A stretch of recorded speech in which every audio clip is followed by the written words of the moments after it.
અંકલેશ્વર જીઆઈડીસીની જલધારા ચોકડી નજીક ગાયે વૃદ્ધને શિંગડે ચડાવ્યા હતા. ગંભીર ઈજા પહોંચતા સારવાર હેઠળ ખસેડવામાં આવ્યા હતા. સ્થાનિકોની વારંવારની રજૂઆત છતાં સ્થિતિ તેની તે જોવા મળી રહી છે, જેને લઈ રહીશોમાં આક્રોશ ફેલાયો છે. અંકલેશ્વર ઔદ્યોગિક વસાહતના રહેણાંક વિસ્તારમાં રખડતા પશુઓનો ત્રાસ દિવસે ને દિવસે વધી રહ્યો છે.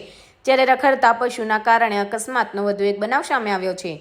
અંકલેશ્વર જીઆઈડીસીમાં આવેલ જલધારા ચોકડી નજીક મૌર્ય રેસિડેન્સી પાસે રસ્તે રખડતી ગાયે વૃદ્ધને શિંગડે ચડાવ્યા હતા. વૃદ્ધને ગાયે શિંગડે ચડાવી તેના હાથના ભાગે ગંભીર ઈજા પહોંચી હતી.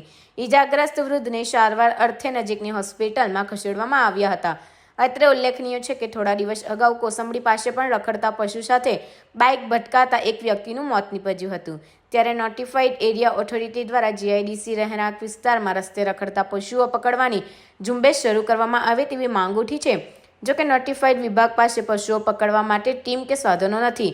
આવામાં પાલિકાની મદદથી દિવાળી પૂર્વે ઝુંબેશ શરૂ કરી હતી, જેમાં પણ પશુપાલકો માથાકૂટ કરી પશુઓ છોડાવી જતા ઝુંબેશ પડતી મૂકી દેવામાં આવી હતી. ત્યારે લોકોના જીવ પર જોખમ ઊભું કરતા આવા રખડતા પશુઓને પાંજરે પૂરવામાં આવે તે જરૂરી બન્યું છે.